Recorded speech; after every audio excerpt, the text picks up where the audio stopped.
Alors bonjour à tous et bienvenue pour ce troisième épisode de mise en place d'un aquarium nano-récifal.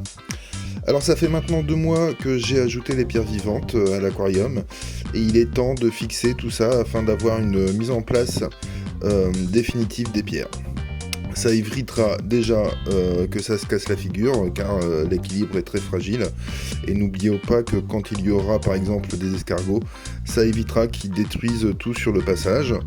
Et ensuite, il y a aussi le fait qu'en fixant tout ça, je vais pouvoir créer plein de cachettes comme des grottes pour les poissons, les crevettes, sans que ça se casse la figure et faire en sorte que l'eau puisse circuler au maximum entre les pierres. Alors c'est parti. J'ai retiré les pierres une par une et je vais utiliser de la colle époxy Hold Fast, voilà je vous montre, pour coller tout ça. Donc l'intérieur du tube est blanc et l'extérieur est violet. C'est assez facile à utiliser, on la coupe en petits morceaux et on malaxe les deux composants jusqu'à homogénéité. Une fois fait, on a 5 minutes avant que la colle ne commence à durcir. Alors je vous avoue que ça n'a pas été très simple car au début elle est très souple et donc la colle s'écrasait sur elle-même et les pierres étaient mouillées donc ça arrangeait pas les choses. Mais je m'en suis sorti au bout d'une demi-heure et j'ai réussi à faire ce que je voulais.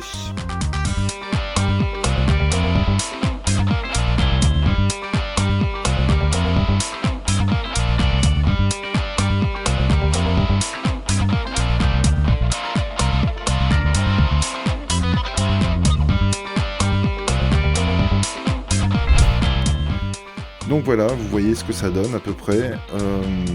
J'ai réussi à faire pas mal de grottes et faire pas mal d'espace pour les êtres vivants. Et du coup, il y a une très bonne circulation de l'eau également. Et comme vous pouvez le voir, forcément, ça a pris beaucoup de volume et notamment beaucoup de hauteur. Alors si vous aviez suivi la vidéo précédente, je vous disais que les nitrites et les nitrates était bon mais que j'avais énormément de phosphate. Ça a explosé vraiment littéralement. Donc voilà, j'ai acheté une résine anti-phosphate tout simplement de la marque Rowa et je vous montre maintenant comment je m'y suis pris pour libérer l'aquarium de tous ces phosphates. Alors je vous montre vraiment en détail ce que je fais. Je sais, bon, il y en a beaucoup qui savent déjà comment on procède. Bon, je me suis dit, tant qu'à faire la vidéo, autant en montrer un maximum. Donc c'est très simple. Il était écrit qu'il fallait 100 g de résine pour 400 litres d'eau de mer.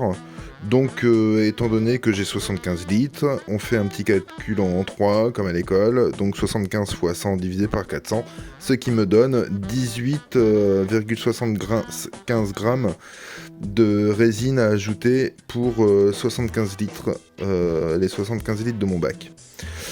Alors après ça, je prends une balance et la chaussette qui était fournie dans la boîte.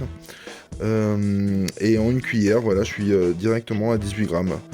Donc alors il ne faut surtout pas rincer la résine avant de la mettre dans le bac. Et ensuite je l'ai donc installée avec mon charbon actif dans la décante. Et donc au bout d'une semaine, eh bien figurez-vous que j'ai fait un test et ça marche.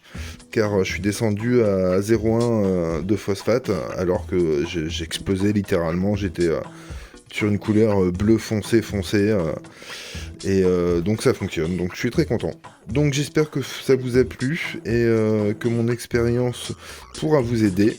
Donc prochaine étape, les détritivores.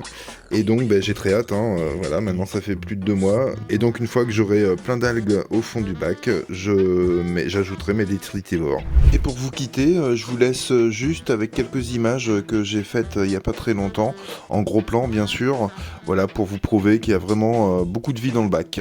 Voilà, à la prochaine, salut!